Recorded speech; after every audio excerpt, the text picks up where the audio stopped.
Hello दोस्तों, जय हिंद। आज की वीडियो में हम बात करने वाले हैं कार्यालय हिंदी के स्वरूप और उद्देश्य के बारे में।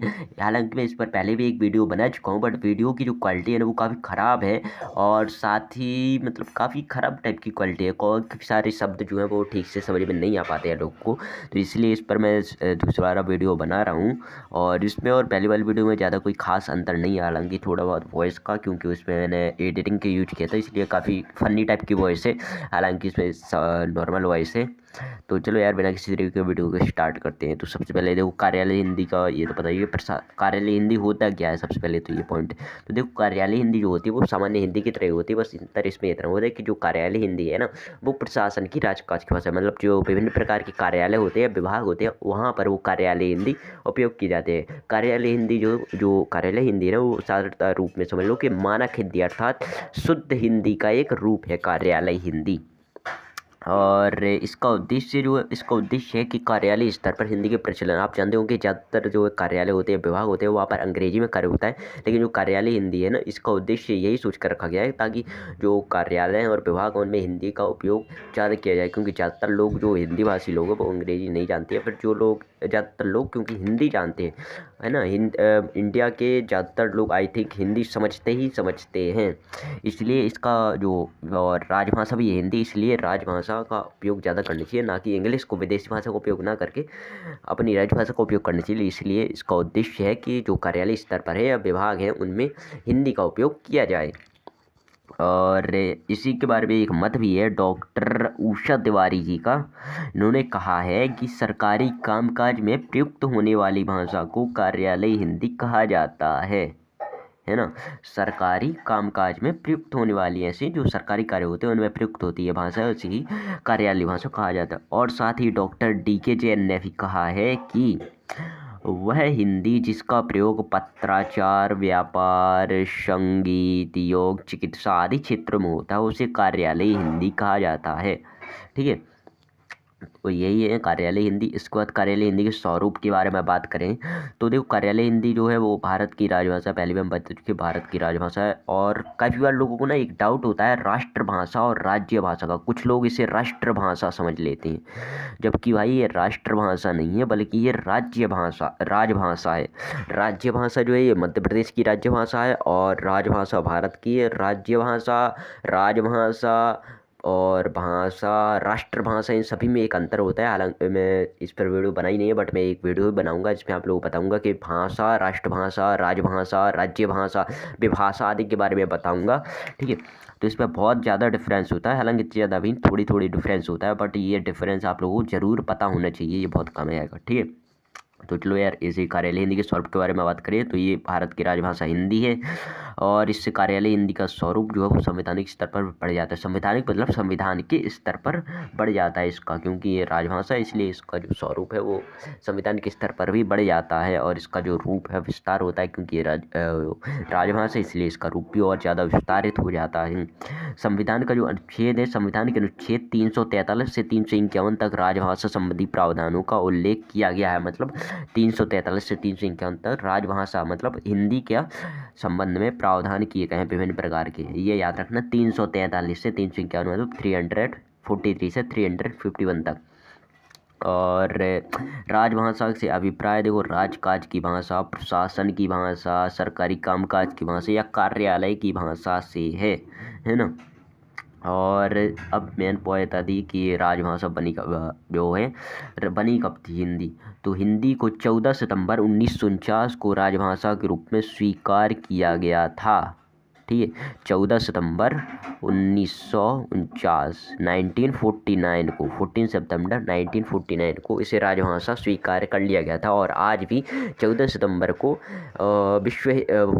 राष्ट्र हिंदी दिवस के रूप में मनाया जाता है। हिंदी दिवस मनाया जाता है 14 सितंबर को आज भी। ठीक है, और सर्वप्रथम अर्थात सबसे पहले 1835 ईस्वी में लॉर्ड मैकाले ने अंग्रेजी को शासन की भाषा के रूप में स्थापित किया था या स्टार्ट किया था।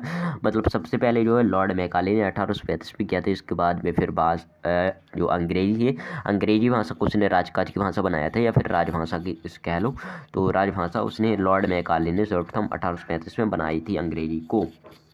ठीक है, ये तो हो गया इसका कार्यालय हिंदी का स्वरूप। इसके बाद बात करते हैं कार्यालय हिंदी के उद्देश्य के बारे में। उद्देश्य तो देखो, इसका उद्देश्य जो है वो कार्यालय स्तर पर हिंदी के प्रचलन को बढ़ाना है और हिंदी को सर्वसामान्य की पहुंच तक लाना है। सर्वसामान्य अर्थात सभी लोगों की पहुंच तक लाना है हिंदी को, क्योंकि अब पहले ही बता चुका हूँ कि भाई ज़्यादातर कार्यालय हैं जो विभाग हैं उनमें अंग्रेजी भाषा का उपयोग होता है, जबकि अंग्रेजी एक विदेशी भाषा है और हमें अपनी राजभाषा का प्रयोग करना चाहिए। इसलिए इसे कार्यालय स्तर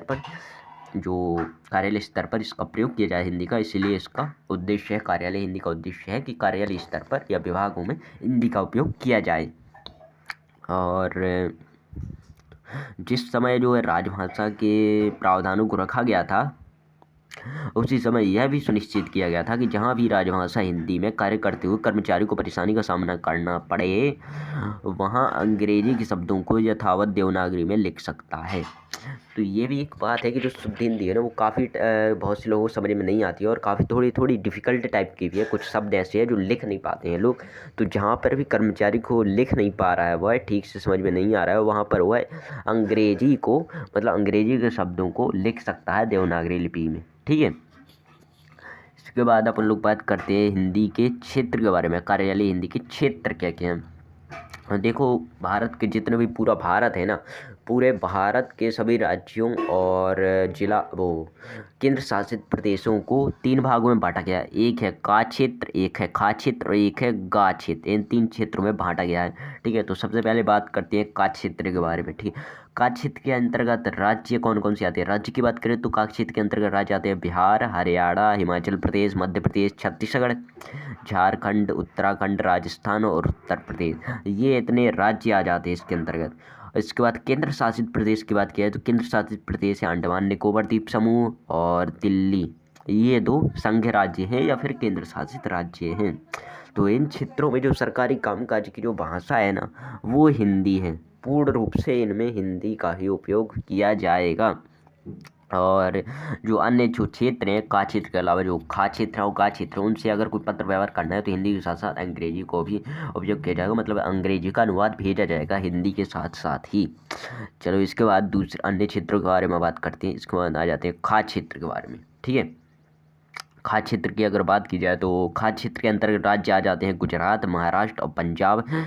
और गुजरात, महाराष्ट्र और पंजाब राज्य आ जाते हैं। और जो संघ राज्य हैं या केंद्र शासित प्रदेश हैं वो हैं चंडीगढ़, दमन और दीव, दादर और नागर हवेली। ये दोनों, ये दमन दीव और दादर और नागर हवेली एक ही है। ठीक है, तो ये आ जाते हैं कि संघ या केंद्र शासित प्रदेश।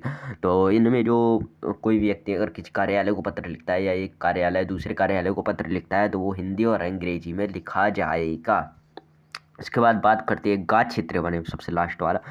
तो का और खा क्षेत्र को जितने भी राज्य और केंद्र शासित प्रदेश थे, उन सभी केंद्र शासित प्रदेशों को छोड़कर और राज्य प्रदेशों को छोड़कर जितने भी बचे हैं वो बचे खुचे गा क्षेत्र में अंतर्गत आ जाते हैं। इन पर यहाँ पर लिखा नहीं है क्योंकि थोड़ी ज़्यादा लिखना पड़ेगा और थोड़ी ज़्यादा हो जाएगा, बट साधारण अपन समझ सकते हैं इसलिए नहीं लिखा है।